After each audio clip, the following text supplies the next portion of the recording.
Hello students, कैसे हैं आप लोग। देखें, पिछले लेक्चर में हम O2 मॉलिक्यूल की मॉलिक्यूलर ऑर्बिटल डायग्राम को डिटेल स्टडी कर चुके हैं। आज के इस लेक्चर में हम ये अंडरस्टैंड करने जा रहे हैं कि डिफरेंट होमोडाइएटॉमिक मॉलिक्यूल की मॉलिक्यूलर ऑर्बिटल डायग्राम डिफरेंट क्यों होती है। मसलन नाइट्रोजन की मॉलिक्यूलर ऑर्बिटल डायग्राम ऑक्सीजन से डिफरेंट क्यों होती है। देखिए, ये एक कॉन्सेप्चुअल लेक्चर है। अगर इसको अच्छा सा लर्न करना है तो हमारी पिछली वीडियो को पहले देखना होगा, जिसमें हमने O2 मॉलिक्यूल की मॉलिक्यूलर ऑर्बिटल डायग्राम पे तफसीली बहस की है। तो चलें शुरू करते हैं। देखिए, ये दो मॉलिक्यूलर ऑर्बिटल डायग्राम जो आपको दिखाई जा रही हैं, इनमें से ये molecular orbital diagram oxygen, fluorine और Ne2 के मॉलिक्यूलों को रिप्रेजेंट करती है, जबकि ये molecular orbital diagram B2, C2 और N2 के मॉलिक्यूलों को रिप्रेजेंट कर रही है। बज़ाहिर ये दोनों मॉलिक्यूलर ऑर्बिटल डायग्राम एक जैसी ही नजर आ रही हैं, लेकिन जरा गौर से देखें तो इस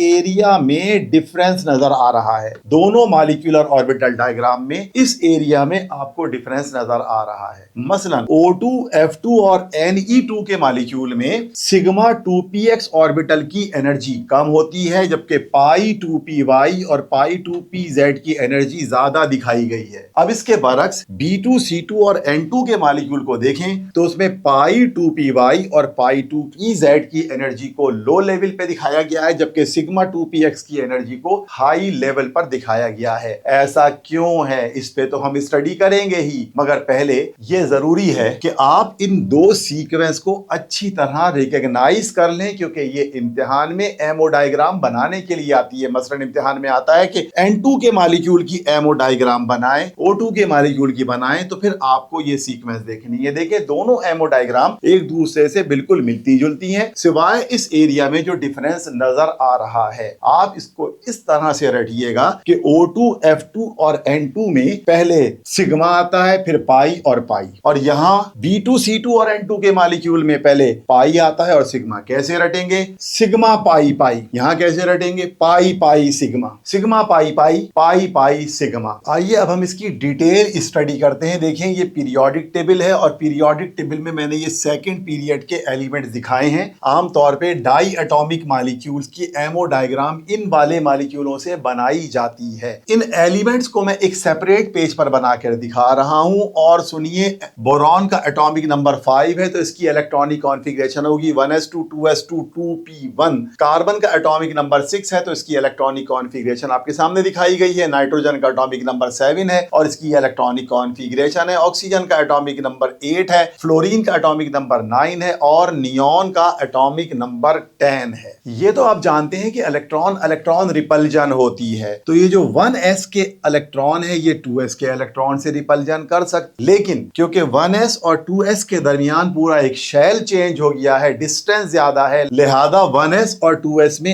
एप्रिशिएबल रिपल्जन ऑफ इलेक्ट्रॉन देखने को नहीं मिलती। लिहाजा 1s और 2s के इलेक्ट्रॉनों में एप्रिशिएबल रिपल्जन नहीं होती। हाँ, अलबत्ता 2s और 2p एक ही शेल के ऑर्बिटल हैं, इनमें रिपल्जन होती है। अब यहाँ एक बात देखिएगा कि इन तमाम 6 एलिमेंट में 2s के अंदर नंबर ऑफ इलेक्ट्रॉन सेम है, सिर्फ 2p में नंबर ऑफ इलेक्ट्रॉन इंक्रीज हो रहे हैं, और पता है नंबर ऑफ इलेक्ट्रॉन इंक्रीज हो तो रिपल्जन भी बढ़ती जाती है। यानी कि 2s और 2p के दरमियान मैंने इस रेड एरो से रिपल्जन को दिखाया है। अलबत्ता 2s और 2p में मैंने ये रिपल्जन ज्यादा दिखाई है, क्योंकि p में नंबर ऑफ इलेक्ट्रॉन बढ़े तो रिपल्जन भी बढ़ गई, और इसी तरह से 2s और 2p में ये इलेक्ट्रॉनिक रिपल्जन मजीद बढ़ती हुई दिखाई जा रही है। 2s और 2p में तो ये रिपल्जन और ज्यादा हो गई है, क्योंकि p में नंबर ऑफ इलेक्ट्रॉन बढ़ रहे हैं। फ्लोरीन के 2s और 2p में रिपल्जन और ज्यादा स्ट्रॉन्गर दिखाई गई है। नियॉन में क्योंकि 6 इलेक्ट्रॉन है, लिहाजा ये रिपल्जन बहुत स्ट्रांगली, बहुत हाई रिपल्जन है। तो हम कुछ यूं करते हैं कि जो 6 एलिमेंट आपके सामने लिखे हैं, मैं इनको दो हिस्सों में डिवाइड कर देता हूं। एक को मैं येलो एरिया से दिखा रहा हूं, एक को ब्लू एरिया से दिखा रहा हूं। कुछ हम ऐसा सपोज कर लेते हैं कि इस येलो एरिया में जो 3 एलिमेंट हैं, इनकी रिपल्जन को हम लो रिपल्जन कंसीडर कर लेते हैं, और जो ब्लू एरिया है इसकी रिपल्जन को हम हाई रिपल्जन कंसीडर कर लेते हैं। या एक बात सुनिएगा,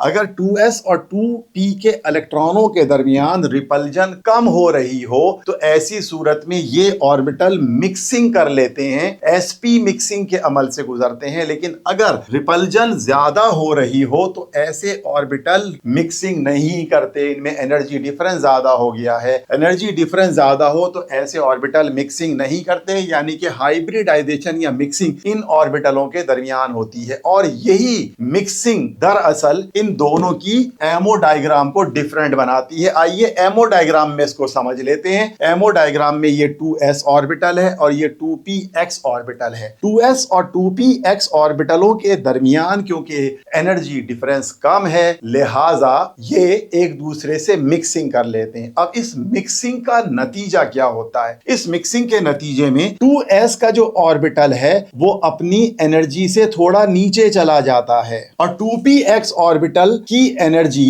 थोड़ी ज्यादा हो जाती है। गौर से देखिएगा, ये इस जगह था और ये मिक्सिंग की वजह से, sp मिक्सिंग की वजह से ज्यादा एनर्जी पे चला गया। इसी तरह से ये इस जगह था, अब देखिएगा sp मिक्सिंग की वजह से ये नीचे चला गया है, एनर्जी लो हो गई है। तो ओवरऑल क्या हुआ? ओवरऑल ये कि 2px की एनर्जी 2py और 2pz से ज्यादा हो गई है और यही चेंज है नाइट्रोजन की एमओ डायग्राम में। इस बात को कुछ हम यूं समझ लेते हैं, ammo diagram of boron, carbon या नाइट्रोजन की अगर हम बात कर रहे हो तो इनमें sp मिक्सिंग होती है और sp मिक्सिंग की वजह से 2px ऑर्बिटल ज्यादा एनर्जी पे चला जाता है, 2py और 2pz से इसकी एनर्जी ज्यादा हो जाती है। या यूं कह लें कि सिग्मा px ऑर्बिटल पाई py और पाई pz ऑर्बिटलों से ज्यादा एनर्जी पे चला जाता है। इसके बरक्स अगर हम देखें एमओ डायग्राम किसकी, O2 F2 और Ne2 की, क्योंकि यहां पे sp मिक्सिंग ही नहीं होती, ये वाला s और p ऑर्बिटल sp मिक्सिंग ही नहीं करते, लिहाजा ये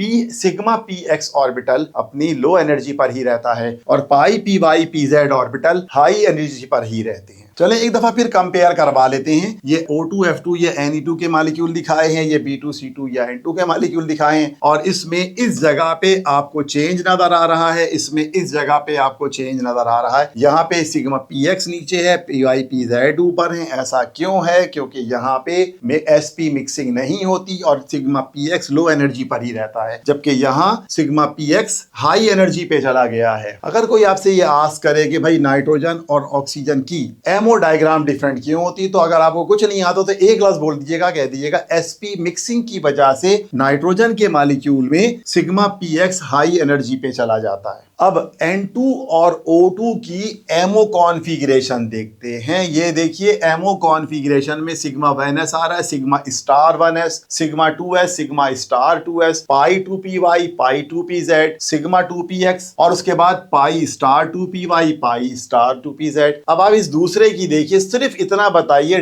डिफरेंस कहां आ रहा है। आप साफ नजर आ रहा है कि दोनों की एमओ कॉन्फ़िगरेशन में सिर्फ एक मुकाम पे डिफरेंस आ रहा है कि यहाँ पे सिग्मा 2s के बाद पाई 2py है, यहाँ पे सिग्मा 2s के बाद सिग्मा 2px है। तो आई होप कि आपको ये होमो डाई एटॉमिक मॉलिक्यूल की एमओ डायग्राम में ये डिफरेंस समझ में आ जाया होगा। की पॉइंट क्या है? मिक्सिंग जहां हो जाती है sp ऑर्बिटल के दरमियान, वहां पे px orbital high energy level पे चला जाता है। ये तो हम बता रहे थे कि होमो डाई एटॉमिक मॉलिक्यूलों में एमओ डायग्राम में डिफरेंस क्या होता है और उसका रीजन क्या है। अब नेक्स्ट वीडियो में इन तमाम मॉलिक्यूलों की एमओ डायग्राम पर डिस्कस करेंगे। Thank you for watching.